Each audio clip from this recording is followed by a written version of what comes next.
Motion carries. We'll go right into our regularly scheduled board meeting. Let the record please reflect it at 7:35. Please stand for the Pledge of Allegiance.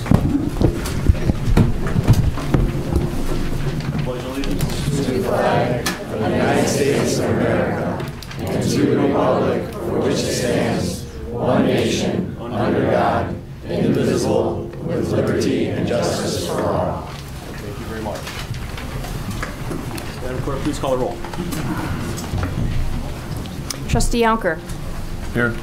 Trustee Panito. Here. Trustee Berg. Here. Trustee Brady. Here. Trustee Glotz. Present. Trustee Mangan. Here. And President Vandenberg. Present. Thank you. Item number 1, at this time I'd ask for a motion to consider approval of the agenda. So moved. Have a second? Second. Thank you. All in favor, please signify by saying aye. Aye. Opposed? Motion carries. Thank you.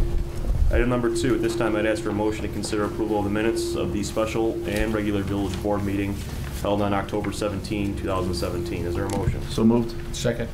Thank you. All in favor, please signify by saying aye. Aye. Opposed? Motion carries. Thank you.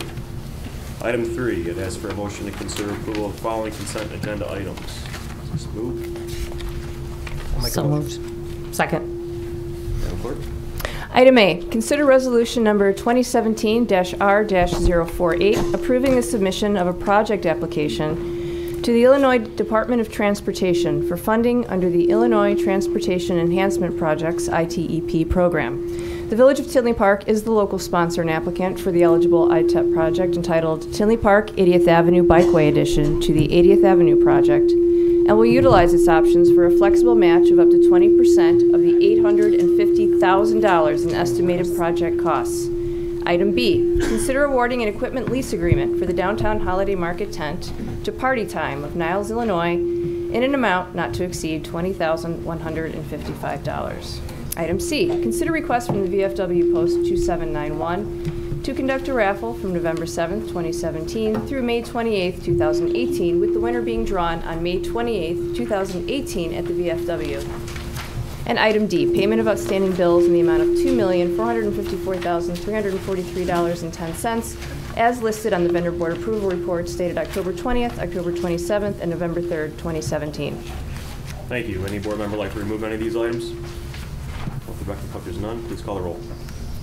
Trustee Yonker. Yay. Trustee Panito. Yes. Trustee Berg. Yes. Trustee Brady. Yes. Trustee Glotz. Yes. And Trustee Mangan. Yes. Thank you. Item number 4, Trustee Berg. I'd like to make a motion to consider adopting Resolution 2017-R-050, recognizing Hailstorm Brewery Company as the first place winner for its American-style India Pale Ale category at the National Great American Beer Festival. Second. Thank you, Trustee Glotz. Hailstorm Brewery received a gold medal for its Prairie Madness IPA and also a silver medal for its Rock Out with Maybach Out, both beers at the Great American Beer Festival in Denver, Colorado, the premier U.S. beer festival and competition nationwide. This, I'd like to say, is a very competitive competition, by the way. Thank you, Chris. Congratulations. Good job. I'd like to welcome Chris up to the podium.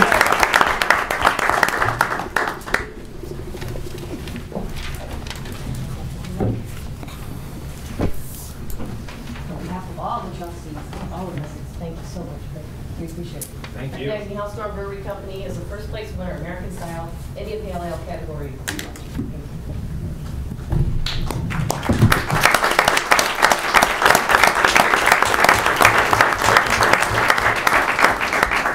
Happy to bring the award back to Tinley, and Nice job. you know, we work very hard, tirelessly to make the best beer we can, so we're thrilled when we get recognized nationally. It's great. And Tinley has been in the papers, you know, they pick up that story nationally when it's that's the most difficult category to win.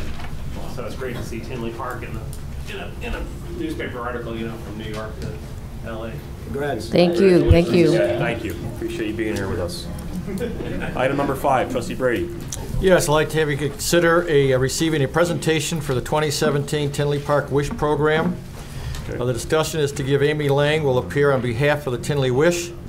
This is the 22nd year that Tinley Wish has helped families in Tinley Park during the holidays. Officer Lang?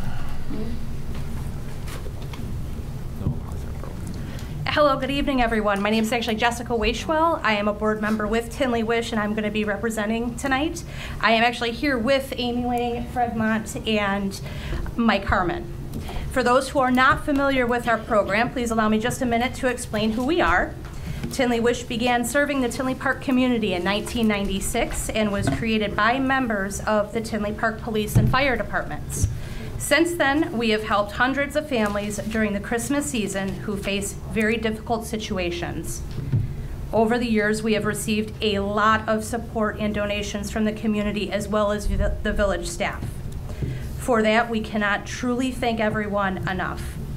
Donations do come to us in various forms, whether from children who have hosted lemonade stands, citizens donating to us through an option on their water bill, and companies and foundations who understand our mission and do donate to us. This is all so that we can help our neighbors who are facing very difficult situations, such as the loss of a parent or a child suffering from a devastating illness. Due to the generous support of so many, we have been able to be there for them. Thankfully, with that support, we are able to continue this tradition in 2017. So on behalf of the Tinley Wish Board, I would like to extend an invitation to all staff members, including President Vandenberg, Clerk Theron, Trustees Pinedo, Yonker, Berg, Grady, Glotz, and Megan, to join us on our gift wrapping day, December 9th at 9 a.m. at the Tinley Park Police Department, and then again on our delivery date, December 16th, again 9 a.m. at the Police Department. Thank you again, because without everyone's support, Tinley Wish would cease, and the Tinley Park families who do need that little bit of support during the Christmas season would not receive it from their community. Thank you. Very welcome. Thank you.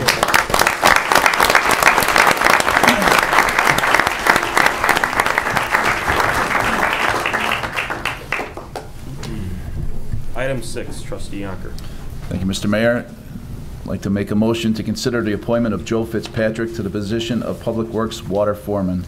Is there a second? I'll take a second. Thank you. Go ahead, Brian. With the appointment of Jeff Constantine as intern water superintendent earlier this year, a vacancy was created in the water foreman position. The village advertised the foreman position internally and received 5 candidates. Upon completion of interviews, it was recommended that Joe Fitzpatrick be appointed to the foreman position. Joe has worked with the village since 2006 in the position of maintenance worker, which 95% has been in the water department.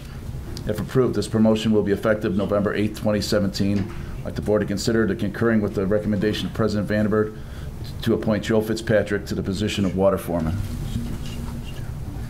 This is a roll or all in favor?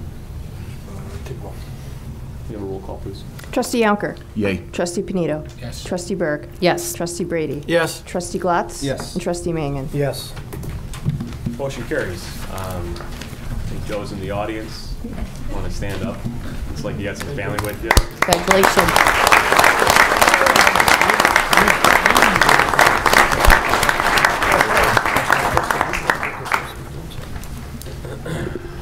All right. Item number 7, Trustee Glotz.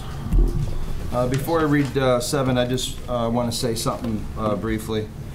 This evening we have 5 agenda items from the Community Development Department. I'm requesting waiving first reading for each of these. Most of these received unanimous approval from the Plan Commission. In the case of the Aldi sign with a vote of 6-1, my request to waive first reading is part of an economic development initiative, and that Aldi has planned for an open house this week. They would like to erect their sign before the event. As part of the agenda for the Community Development Committee on November 14th, I will be presenting a policy for waiving first reading in the future. I believe that non-controversial issues or for simple approvals such as plats of subdivision, we can feel comfortable waiving first reading. Any board member can still request 2 readings, but my hope is to expedite entitlement processes consistent with business-friendly culture that we have here in Tinley Park. Item 7. I'd like to make a motion to consider waiving first reading and adopt ordinance number 2017-0-069, granting variations from the village zoning ordinance to construct a ground-mounted sign and an accessory structure at 6811 Hickory Street in the downtown core Legacy zoning district. Second. Thanks, Brian. The Bay and Gavel previously received special use approval on May 17, 2017 for a brewery. restaurant, public house, outdoor patio, and residence in the historic Vogt building located at 6811 Hickory Street in the Legacy District. The Plan Commission approved the site plan at their October 19th meeting, which included an outdoor beer garden with seating for 150 guests, with a performance stage located in the southeast corner of the parcel. A variation is required for the ground-mounted sign as well as the performance area. The motion requests the consideration of granting the petitioner, James Rickard of Banging Gavel, 3 variations. The first variation pertains to the request for a ground-mounted sign. The variations include, number 1, a 3-foot 4-inch variance, the zoning ordinance where the maximum height for a freestanding frame sign is 4 feet.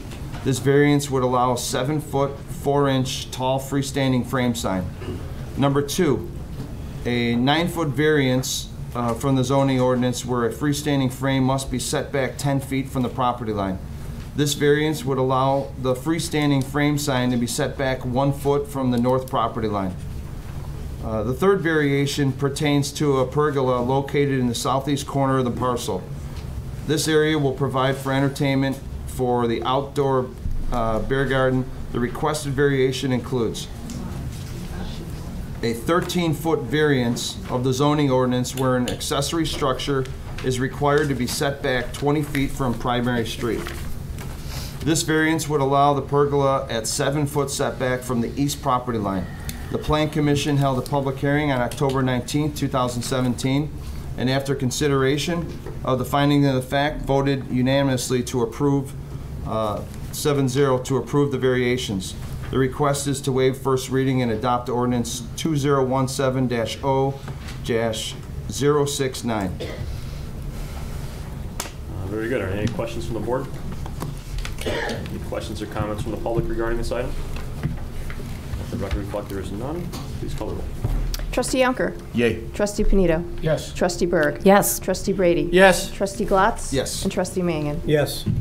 Motion carries. Thank you. Item 8 for waiver of first reading. I would like to make a motion to consider waiving first reading and adopt resolution number 2017-R-049, approving a plat of subdivision for the property located at 6811 Hickory Street in the downtown core Legacy zoning district. Is there a second? Second. Thank you. Thanks, Brian.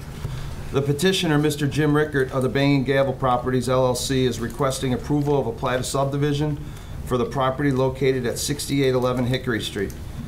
The plat subdivides the property into 3 parcels. Parcel 1 and 3 will be acquired by the village as part of the approved incentive agreement. Parcel 2 will remain under the ownership of Banging Gavel Properties and include the historic Vogt building and 1 parking space for the residential unit on the top floor. Again, the Plan Commission voted unanimously 7-0 to approve the plat of subdivision. The request to waive the first reading and adopt resolution 2017-R-049. Very good. We waive first reading. Are there any comments or questions from the board? Any comments or questions from the public regarding item 8? Let the record reflect there is none. Please call the roll. Trustee Yonker? Yay. Trustee Panito? Yes. Trustee Berg? Yes. Trustee Brady? Yes. Trustee Glatz? Yes. Trustee Mangan? Yes. Thank you. Item 9, Trustee Glatz. I'd like to make a motion to consider waiving first reading and adopt resolution number 2017-R-047, granting a public utility easement to the village of Tinley Park. Is there a second? Second. Thanks again, Brian. The petitioner, Samuel Felipe of Manhart Engineering, on behalf of Hillwood, requests approval of a plat of easement for a public utility easement at 18801 Oak Park Avenue. The plat will provide easement provisions to ComEd, AT&T, Nicor, and the village along the east side of the property. The village engineer reviewed and approved the plat.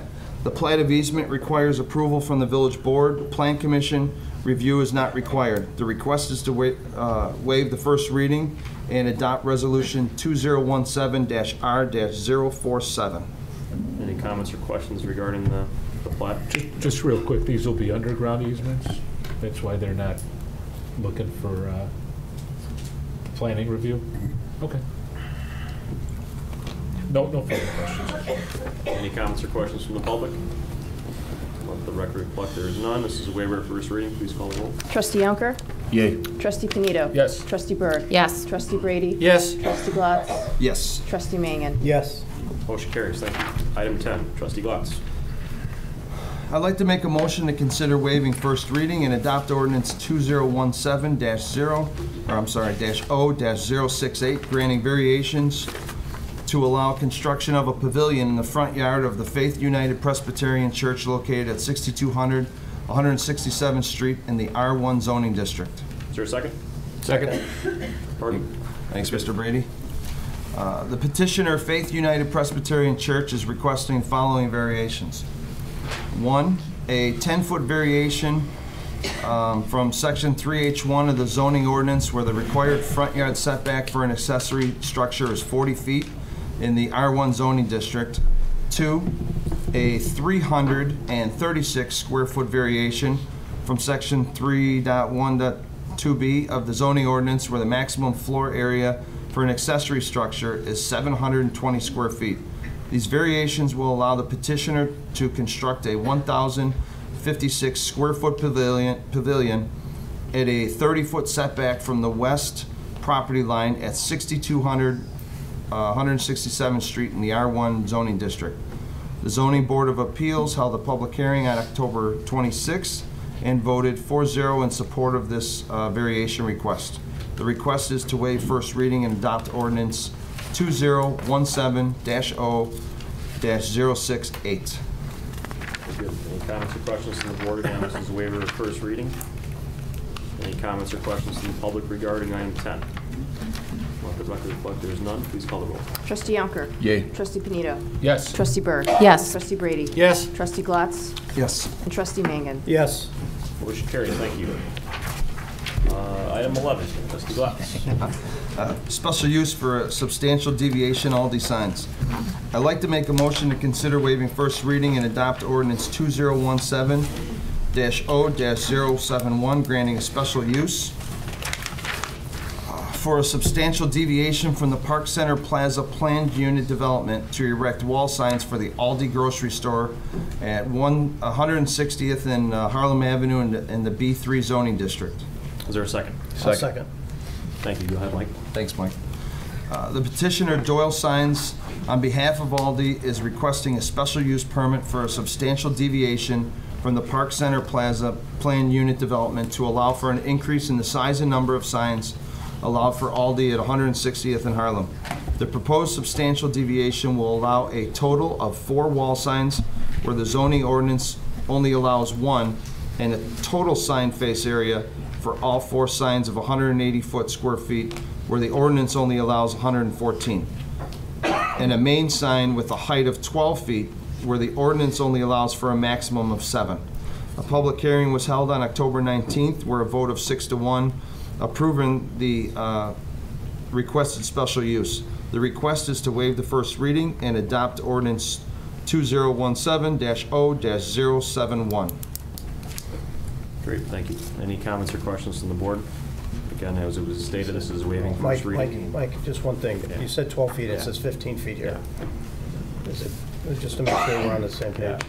That was an error in the agenda, but It was? it's corrected in the ordinance. So it is 12? It is. Okay, thank you. That's an echo. Any other comments or questions from the board? Comments or questions from the public regarding item 11? Let the record reflect there's none. Please call the roll. Trustee Yonker? Yay. Trustee Panito? Yes. Trustee Berg? Yes. Trustee Brady? Yes. Trustee Glatz? Yes. And Trustee Mangan? Yes. Motion carries. Item 12, favorite time of year. Trustee Manning. Oh, yeah. I'd like to make a motion to consider ordinance number 2017-0-063, levying taxes for corporate purposes for the Village of Tinley Park 2017 tax levy year. Is there a second? Second. Thank you. Go ahead. The property tax levy request for 2017 will be set at $25,541,964. This amount is unchanged from last year and thus represents a 0 increase over the previous year's total dollars. The village levy amount has not changed for the past 4 years from tax year 2013. This levy amount is net of the abatements for debt service considered in ordinances 2017-0-064 through 2016-0 067 and a total amount of $2,677,045. If the funds were not abated, the total required levy would be $28,219,009 and would represent an increase of 9.3%. The Village of Tinley Park's portion of the levy amounts to $19,980,020. Tinley Park Public Library portion of the levy amounts to $5,561,944 and is also unchanged from the prior year and unchanged since tax year 2012. Since the levy increase is less than 5% of the prior year's extended levy, publication of truth and taxation notice, black box, and public hearing are not required. The amount of the levy was reviewed and determined at the Finance Committee meeting held on October 24th, 2017. The library levy request was approved at the library board meeting held on October 25th, 2017. This ordinance is eligible for the first reading. All right, thank you, Mike.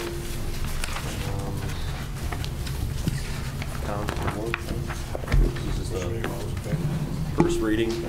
Any comments at all? All those in favor, please signify by saying aye. Aye. Opposed? Motion carries. Thank you. Item 13. I'd like to make a motion to consider ordinance number 2017-0064, abating a portion of the 2017 tax levy requirements as provided for in the bond order dated March 3rd, 2009, in connection with the issuance of $10,235,000 general obligation refunding and improvement bond series 2009 of the Village of Tinley Park, Cook, and Will Counties, Illinois. Second. Thank you. The 2017 tax levy for this bond issue is established at $1,170,495, and the village is in a position to abate $820,495 of this levy from the following sources and amounts. You can see Water and Sewer Revenue Fund, $397,229.14, Tax Bond Stabilization Fund, $317,728.36, and Surtax Capital Projects Fund, $105,537.50. The net levy for this bond issue will be $350,000. This ordinance is eligible for first reading. Very good. First reading. Any comments from the board? All those in favor, please signify by saying aye. Aye. Aye. Opposed? Motion carries. Before we go any further, Mike, I think at the end of this, it might be prudent of us to kind of give a general understanding to the audience of what's going on. Sure. Here. Maybe between you and the treasurer, it'd probably be a good idea just to kind of update everybody, especially before we go to the final review on the next board meeting. Not a problem. So item 14, Trustee Mangan. I'd like to make a motion to consider ordinance number 2017-0065, abating a portion of the 2017 tax levy requirements as provided in the bond order dated August 16, 2011, in connection with the issuance of $5,940,000 general obligation refunding bonds, Series 2011 of the Village of Tinley Park, Cook, and Will Counties, Illinois, /library. Second. Thank you, Mike.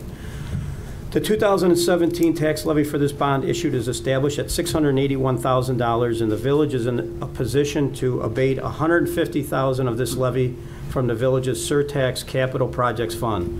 The net levy will be $531,000 for this bond issue. This debt service item appears as part of the levy for the Tinley Park Public Library. This ordinance is eligible for first reading. Thank you. Any comments from the board? All those in favor, please signify by saying aye. Aye. Opposed? Motion carries. Thank you. Item 15. I'd like to make a motion to consider ordinance number 2017-0-066, abating all of the 2017 tax levy requirements as provided for in the bond order dated January 26, 2012, in connection with the issuance of $5,235,000 general obligation refunding bond, Series 2012 of the Village of Tinley Park, Cook, and Will Counties, Illinois. We have a second. Second. Thank you. Thank you. The 2017 tax levy for this bond issue is established at $754,700, and the village is in a position to abate the entire amount of this levy from the following sources and amounts. Water and Sewer Revenue Fund, $397,614.10. Stormwater Management Fund, $226,410. And Surtax Capital Projects Fund, $148,675.90. This ordinance is eligible for first reading. Any comments from the board? All those in favor, please signify by saying aye. Aye. Opposed? Motion carries. Thank you. Last one, I'd like to make a motion to consider ordinance number 2017-0-067, abating all of the 2017 tax levy requirements as provided for in the bond order dated June 5th, 2013, in connection with the issuance of 11,340,000 general obligation bond series 2013 of the Village of Tinley Park, Cook, and Will Counties, Illinois. Is there a second? Second. Thank you. The 2017 tax levy requirements for this bond issue is established at $951,850, and the village is in a position to abate the entire amount of this levy from the following sources and amounts: Hotel Motel Tax Fund, Oak Park Avenue TIF, $380,740; Surtax Capital Projects Fund, $407,905.80; Water and Sewer Fund, $135,971.78. Stormwater Management Fund, $17,009.56. And the Main Street South TIF, $10,222.86. This ordinance is eligible for first reading. Any comments or questions regarding this item from the board? All those in favor, please signify by saying aye. Aye. Opposed? Motion carries. Do you want to kind of just run? Yeah, so I think from the standpoint, just for the village, normally these are done roughly about a month from now, usually in the December months, and I'm going to let Brad kind of walk into kind of what the process is that we go through for this. But Brad, you want to kind of just walk through each one of them, or maybe Sure. walk it as a general, as a whole? Yeah, again, the levy process for us normally is done in December, and the tax levy has to be filed with the county clerks by the first or the last Tuesday in December in order to get them filed timely. So we're doing them a little earlier this year to accommodate some other issues. The abatements are probably the biggest thing of question. And last year we had 6 of these abatement ordinances. There were 2 bond issues that are actually being paid off in December of this year, so the abatements are 2 smaller. But when the village borrows money, we generally do that through general obligation bonds because it provides us the lowest cost financing for our needs. And when we do a general obligation bond, it basically puts the village's full faith and credit behind the bond issue, which means that it's secured by a property tax levy. So when we do the bond issue, there's a schedule that's provided to the county clerks to say automatically levy this amount each year to provide for the debt service that would come due in the following year when those taxes are collected. But we have done some pre-planning and found, or have identified other sources of revenue to pay for that debt service without requiring that tax levy to occur. So we do these abatement ordinances each year to say, to direct to the county clerks to say, don't levy those amounts that you would have otherwise been required to levy, because we've got another way to pay for that debt service from other funding sources.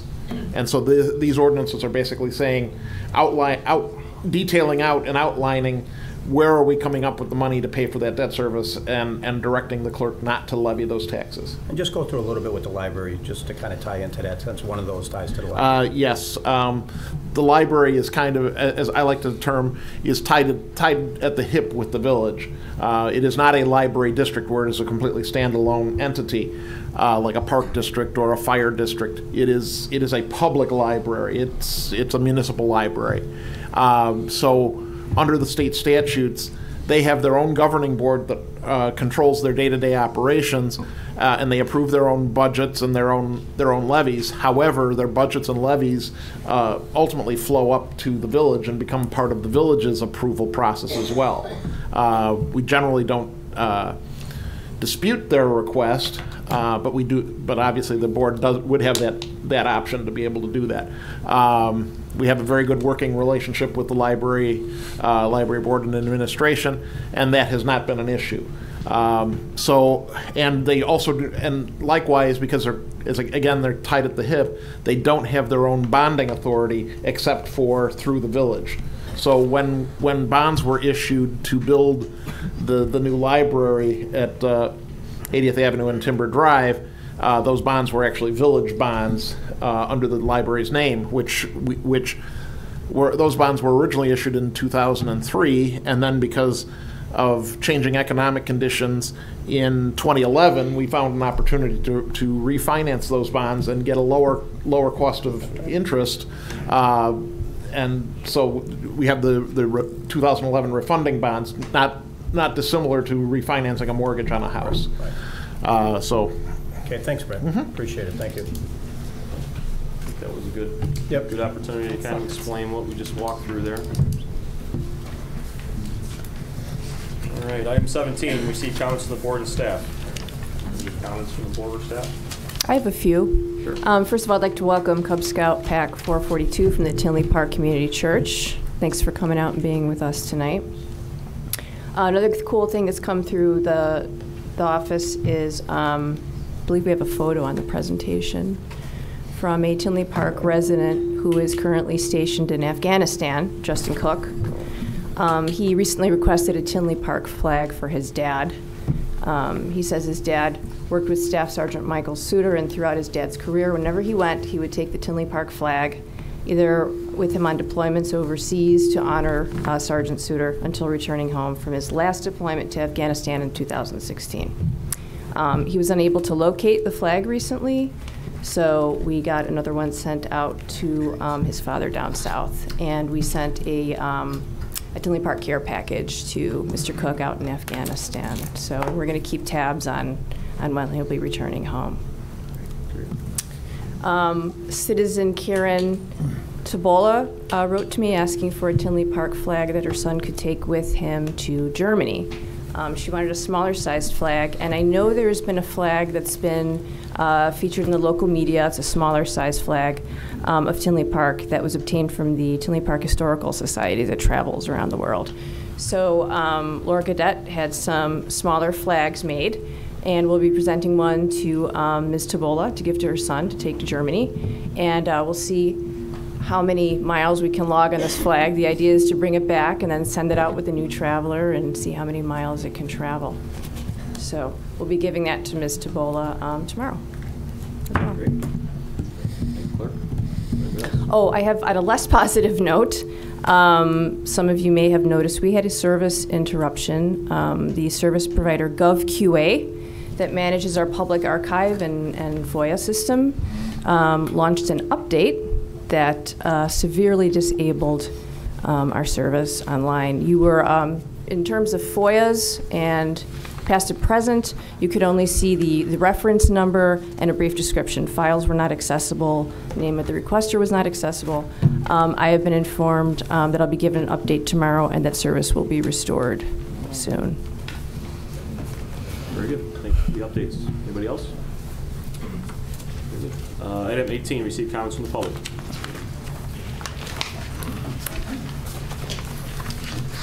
Hello, how's it going, board? So, just a comment. When I was looking for the possibility of getting a master's in public administration and a career in local government, I met up with a few administrative officials from different villages, including Mr. Niemeyer, and got some great advice and insight into the field. Well, the most impactful things I heard through my talks through different officials was from the former assistant village manager, but now the current village manager of Orland Park, Joseph Lamargo. And the one thing he told me was that, Lucas, the job of a village manager is to carry out the vision for the village brought to you by the mayor and the board. You're the one who acts upon the vision of the administration on an administrative level. In this job, you have no political or personal agendas, and that goes against the ethics of the job. As I look towards the current situation before us, I really hope that Mr. Carr takes these words and advice to heart. Now that I'm only limited to 4 minutes, I would like to ask a few questions to Mr. Carr and leave it to minimal yes or no answers possible. Part of the policy here in public comment is a comment procedure. We're not going to do a question and answer. Okay. Well, since no question or answer, I guess I'll leave it at that.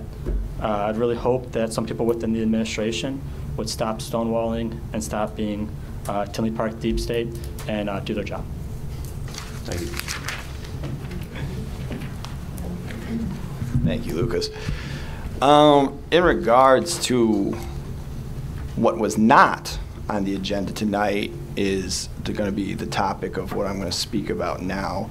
We had a very interesting legal committee session that was, as your chairman of, Trustee Panito, that you had an interesting line of questions for Pat Carr, and it was a very dramatic and interesting thing, probably one of the more fun committee meetings, and I highly encourage all of you to come to the committee meetings where, you know, the actual things are hashed out in this village. Now, that all being said, Councilor Connolly, and Lucas provided a whole bunch of copies of it, which I'll distribute to anybody that doesn't have this, but in regards to section 2.11 of the employee manual, dual capacity employment, is how you answered the fact that Pat Carr, in fact, had not resigned yet. And at the time, when you quoted, I didn't realize how stark this language is, so I'm going to read that to everybody right now. Section 2.11, dual capacity employment. It is the policy of the Village of Tinley Park to prohibit village employees from being employed by the village in two positions regardless of full or part-time status. All employees who hold part-time positions must resign prior to accepting full-time positions within the village.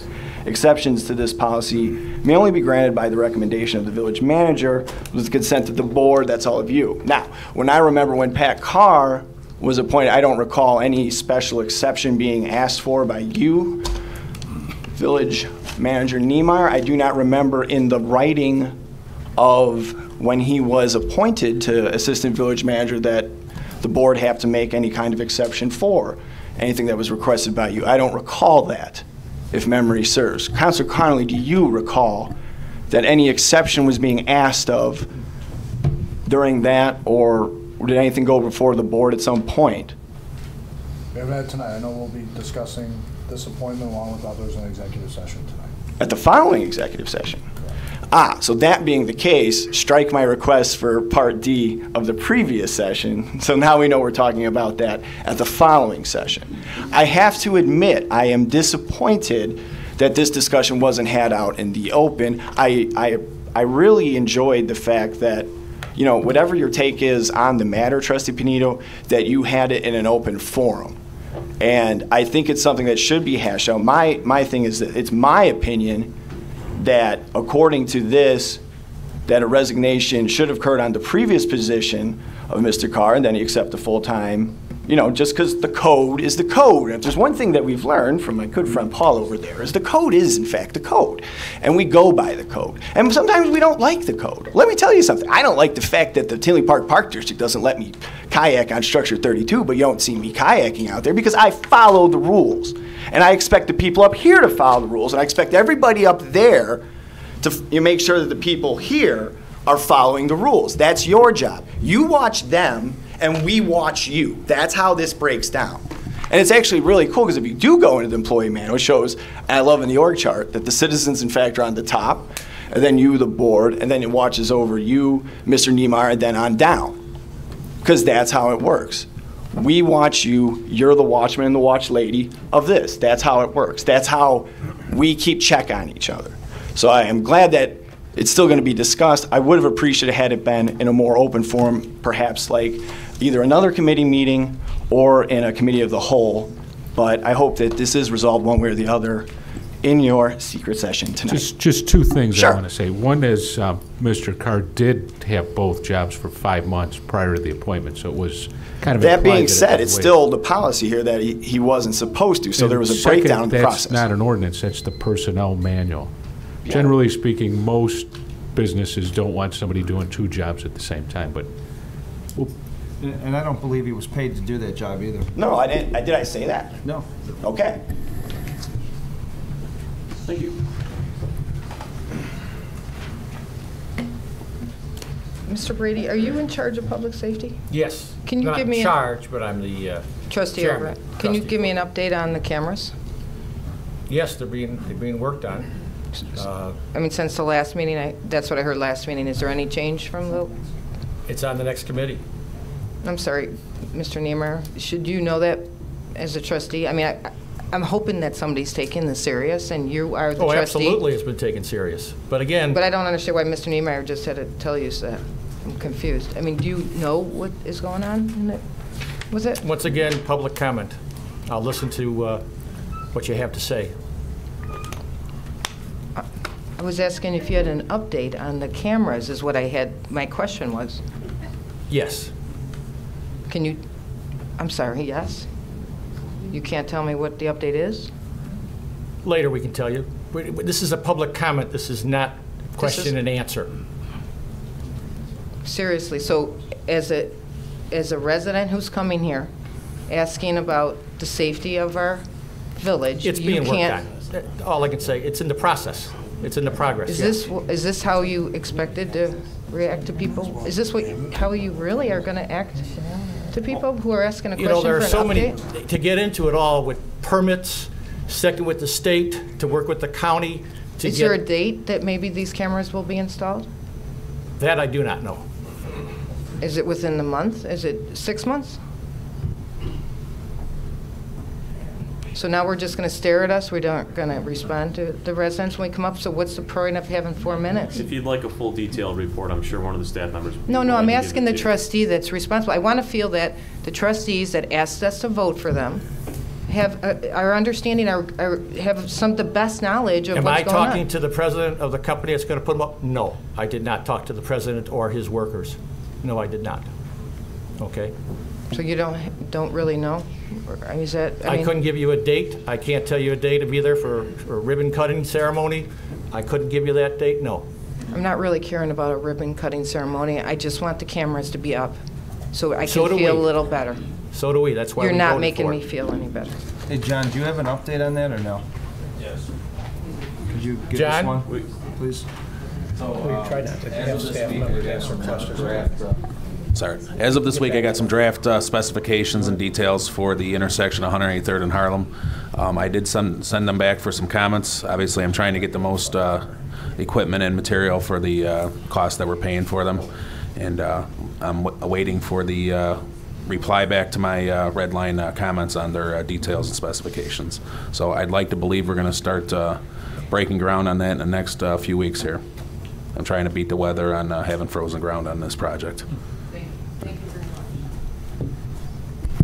Okay, hello, my name is Diane. I've lived in Tinley Park over 35 years. This is only my second meeting. This is what gets me out here. I would just want to say, from what I've been reading in the newspapers, because it's where I get most of my information, that I would like everyone to not consider Mr. Eberhardt for whatever that position was. I don't know the exact title. My reason is, and I'm not affiliated with any business, I have no friends in knowing any of you or any of the political people before. I just work and do my job. But one of my reasons is because what I read in the papers, everything that has happened where he had an issue with something, it gets sent right to the Tribune. Next thing you know, Tinley Park's dirty business is on the front page of the Tribune. Whether it's true or not, whether it was from the Freedom of Information Act that they received, or whoever he represents, I just don't think that's proper, and I never heard it from any other people with anybody else's names on things. I got flyers before I voted for probably most of you, I forget who's three and whoever, saying that you had no affiliation with that. And I always did take offense, even before any of you, in the last 2 years were sitting up there, that a lot of nasty things are said and dirty politics came out no matter what side you're on. I just don't think it was proper. I don't think it's professional. And it kind of worried me when I started to see his name coming up, that that's not the kind of person we want in Tinley Park. I love Tinley Park. I'm proud of Tinley Park. But I don't have any questions. I don't know anything about codes. I'm just saying my impression from what I've seen and read in the Southtown and some of the other issues that had been brought up through the Tribune and all over the paper is not how most things are run around here. So that's all. Thank you. Thank you.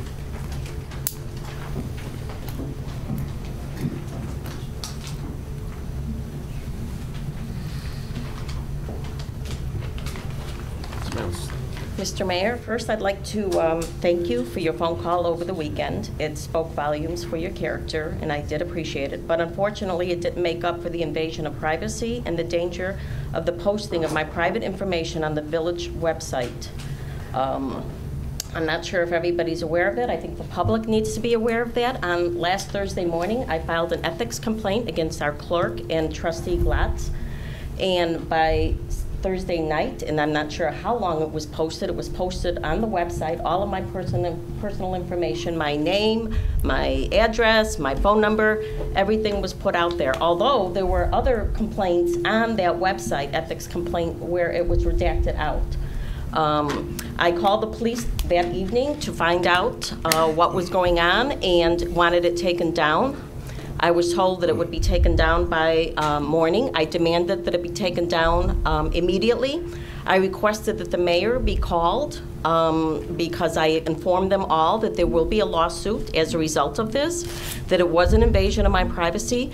It was not only an attack against me, but it was an attack against my 83-year-old father who's recovering from lung cancer and has onset of Alzheimer's, lives with me. And the last thing I need is for him to walk out and find some crazy person set up camp at my home or phone calls being made.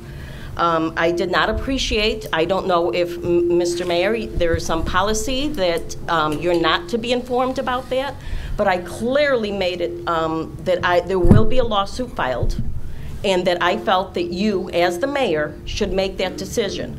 I was told that Mr. Carr, which I'm assuming is you, was taking that responsibility and that he was not notifying you. I requested that the police officer call the chief of police and said, you know what, I think the chief of police knows who I am and knows what's coming of this. He'll give the mayor a call. I was told that he is higher than the chief and he is making the call and he will not notify you or anybody else. It will not come down till morning.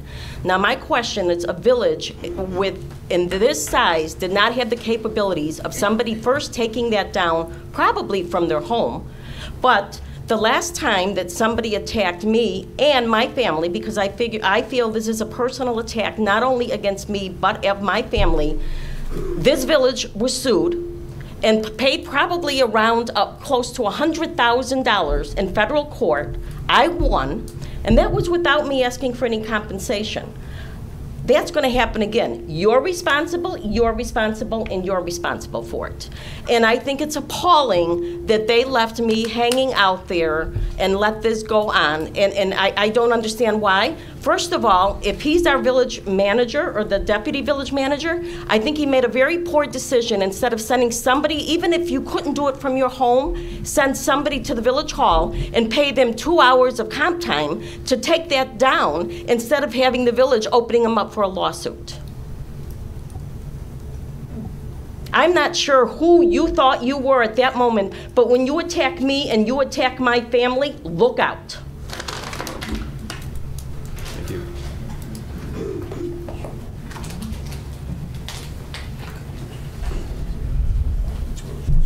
Wipe the smirk off your face. I agree. I agree. Please keep order.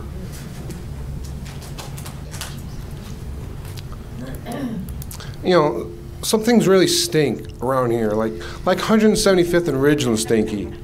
You know, every time, you know, we come here, we're getting more and more items here on the executive session. So the longer this list gets, the less transparency we have in our village. We have no idea what's going on until maybe we hear something in the newspaper. I read in the newspaper that we hired some people to do an investigation into the ethics complaint, or respond to the ethics complaint, but we hired a person who specializes in defending public officials. Where's the sense in that? We should have hired somebody who specializes in risk management, in traffic safety violations, Mr. Mayor. Trustee Glotz, Trustee Brady, Trustee Panito, Clerk Therian, Counselor, Mr. Mangan, Cindy, Mr. Yonker. What are you guys thinking? What kind of a whitewashing is that? As far as I'm concerned, you just throw that out. I hope we didn't spend any money on that. I really do. Why aren't we hiring the right people to do the job? Why are we doing a whitewashing on a mayor who committed all these traffic violations, risking our village for more lawsuits? How many more lawsuits do we have to get thrown at this village before we start waking up, Mr. Mayor? Sir, if you'd like to bring it down to a decent decibel, I'm certain that everybody here will listen to your comments and be respectful. But this is a council room full of decorum, so please respect it. You don't have to respect me, just respect the room that you're staying in. And while we're on that subject of respect, this ongoing trend or this increasing trend of, oh, well, we're not going to answer questions here. So we don't get answers to our questions. If you don't have the answer to the question, I would expect that one of the village staff would have some answers to some questions. So is it impossible to find out what was the process we went through to hire a whitewasher over this ethics investigation? Is that allowed? Are you allowed to give us some answers on a simple question like that? Sure. Would you like to answer that, Councilor? I'm very happy to. The ethics code states that the village attorney provides a list of independent counsel, independent attorneys. And then when ethics complaints come in, they go automatically to the next person on the list. That's what the code states. I didn't write the code. But that's so the board didn't hire anybody. They went off the code. We have no say in it. So it was you? No, it was I'm sorry, no? It was not me, no. Okay, I'm sorry. I apologize if I missed something here. But so who hired the independent? There was a list. That attorney came from the former attorney's list. That was the next person up on the former attorney's list. That's who Mr. Herbis was who wrote that report. So it wasn't my list. It was from a list. So no one's responsible for the village code is validating that list is still sensible or efficient. I would tell you, I know I don't know him personally all that well, but I know his reputation, and he has a very, very good reputation in the legal community. And if you were aware of his reputation, well, of course you'd be happy with a guy who's regularly defends public officials, because you were on the bus too, Counselor. So we need to update that code. Thank you, Joe. No other comments? I'd ask that we adjourn. I got one more, Mr. Mayor. I demand that an investigation be brought up as to what happened with my mother, as per Mr. Carr and her ethics complaint against him. I don't live with my mother right now. I'm an adult. I have my own house in Tinley Park. I thought Tinley Park was a great place to live. But if this is what's going to happen, and my mother and my grandfather are in danger because of something that this guy pulls, and he thinks that he's Mr. Know-It-All and he's going to and override you as a mayor, that's not right. So please, I demand an investigation. I hope that we see something through and to see what happens and where it goes in that matter, please. I'm certain that we'll be able to figure out why there was no reaction. Thank you. That being said, I move on to item 18, adjourn into executive session to discuss the following.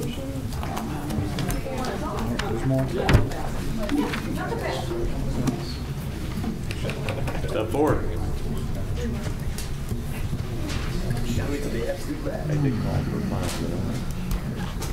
Trustee Juncker, on July 18th, 2017, you made a motion to award a one-year contract to Denler, Inc. for crack sealing.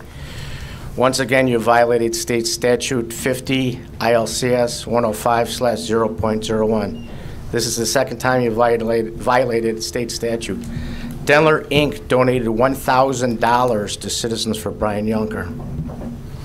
Councilor Conley, are you going to have to vet every contact or contractor that Trustee Juncker is motioning or voting on to make sure Trustee Juncker has no political ties with, because he's decided he's going to ram through anything he possibly can without disclosing any and all ties to said contact and company doing business with the village? The donation was 18 years ago, Mr. Stuckley, long before I was on the village board. Nice try, though. A donation is a donation.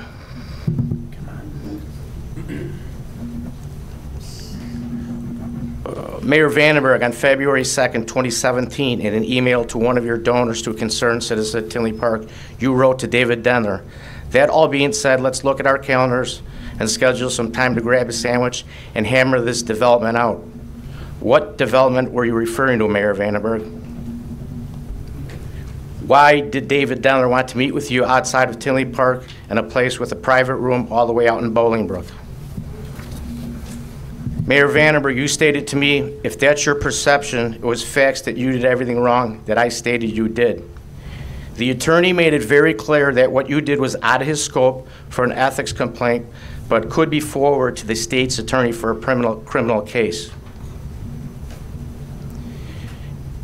In closing investigating ethics complaint, attorney Charles Hervis stated in his ethics report that if the village board chooses to do so, the board could censure the mayor. What I'm asking now is how would one go about aiding to an upcoming agenda or for an up and down vote to censure the mayor? Mr. Niemeyer? It would be up to the board to add that.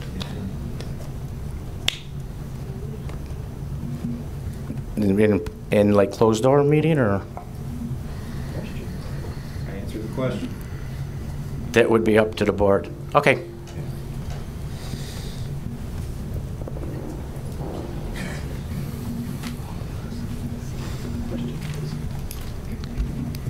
In regards to the EMA 911 coordinator position, Mr. Mayor, why was this position not posted as an opening in the village like others have been? Okay. Are we doing the question and answer, Ms. Cunningham? I mean... All right, on what basis did you choose not to interview candidates for this very important position? That's, ma'am. Who have you chosen to fill this position? Beg your pardon? Who have you chosen to fill this position? I appointed Mr. Stephen Eberhardt as interim EMA 911 coordinator. Why was it done in such a secretive way? You promised transparency. We have gotten none from you. Let's see.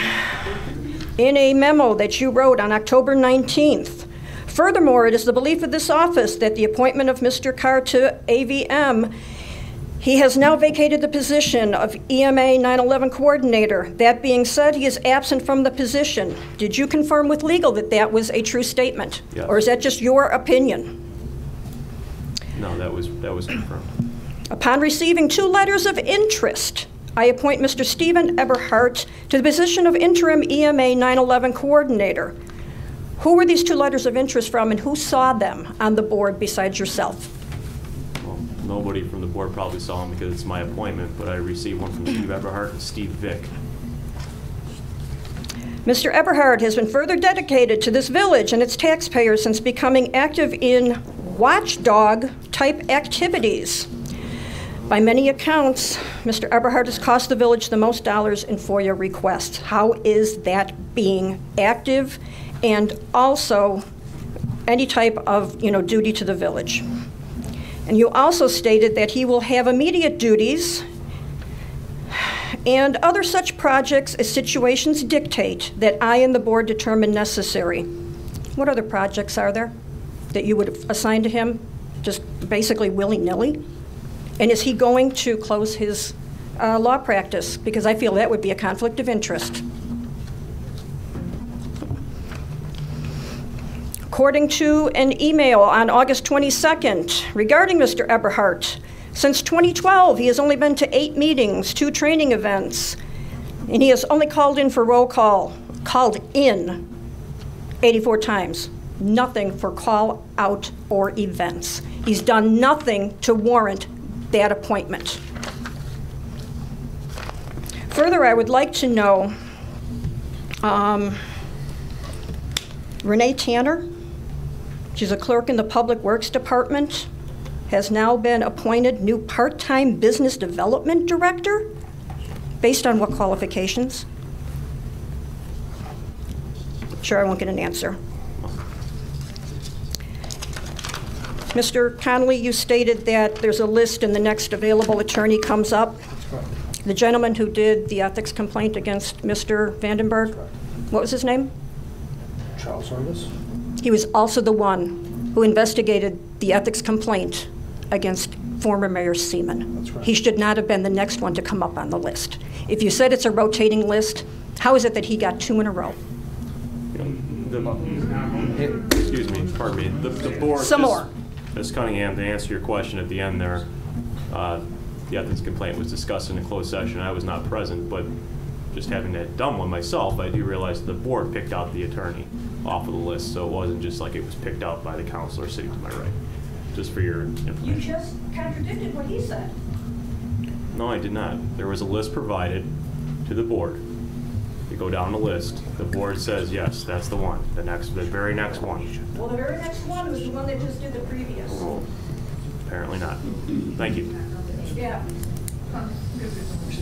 Transparent as mud. Good evening. Could I ask, Dave, do you ever recall, since this board started 6 months ago, or since you've been here maybe, has anybody ever been appointed a director position or manager position without board consent or approval? Not necessarily vote, but at least board approval being... Do you have any recollection? You can't recall if there's any? I mean, in today's agenda, I mean, it's even on this agenda that Jeff was appointed, whatever Joe position, Fitzpatrick. interim water superintendent.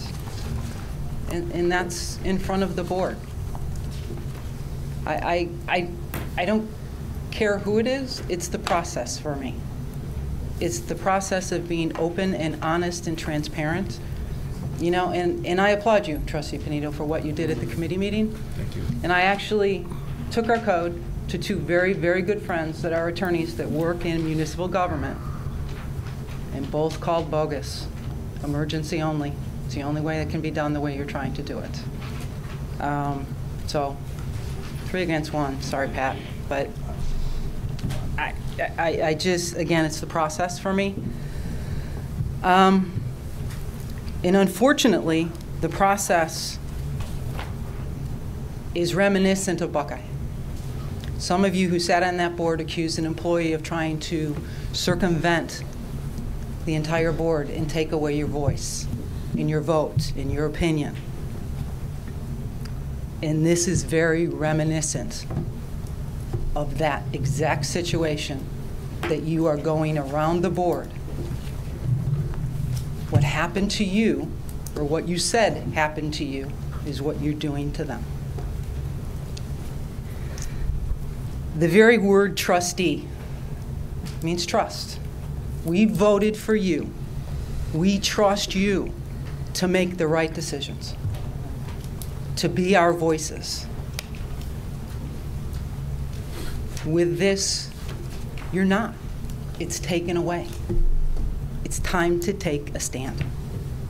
This is wrong. This is not ethical. A total lack of integrity. I'm appalled at what and how this is taking place. Again, for me, it's the process. There's 2 times that the residents get to voice their opinions. The one is on Election Day, and we put our trust in you. The second is when we step to the microphone.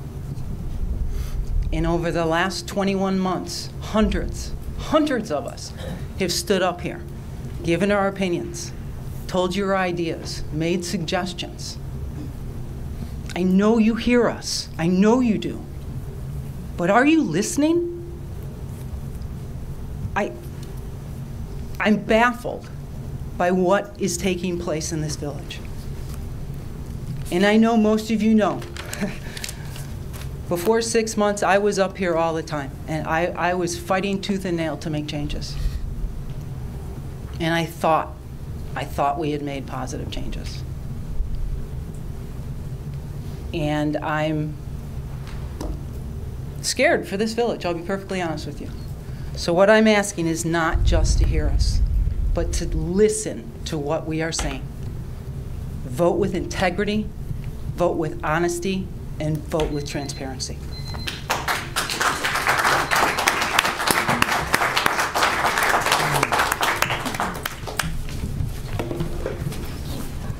comments. I'd like to move on to item number 19. I'd ask for a motion to adjourn into executive session and discuss the following: litigation when an action against, affecting, or on behalf of the particular public body has been filed and is pending before a court or administrative tribunal, or when the public body finds that an action is probable or imminent, in which case the basis for the findings shall be recorded and entered into the minutes of the closed meeting. B, the purchase or lease of real property for the use of public body, including meetings held for the purpose of discussing whether a particular parcel should be acquired. C, the setting of a price for sale or lease of property owned by the public body. D, the appointment, employment, compensation, discipline, performance, or dismissal of specific employees of the public body or legal counsel for the public body, including hearing testimony on a complaint lodged against an employee of the public body or against legal counsel for the public body to determine its validity. Is there a motion? Second. No, is there a motion? Motion, I'm sorry. So moved. Second. It's been moved and seconded. Just a roll. Trustee Unker. Yay. Trustee Panito. Trustee Panito. Yes. Trustee Burke. Yes. Trustee Brady. Yes. Trustee Glatz. Yes. And Trustee Mangan. Yes. Motion carries. We'll be in executive session. Nothing to follow. Thank you. Have a good night.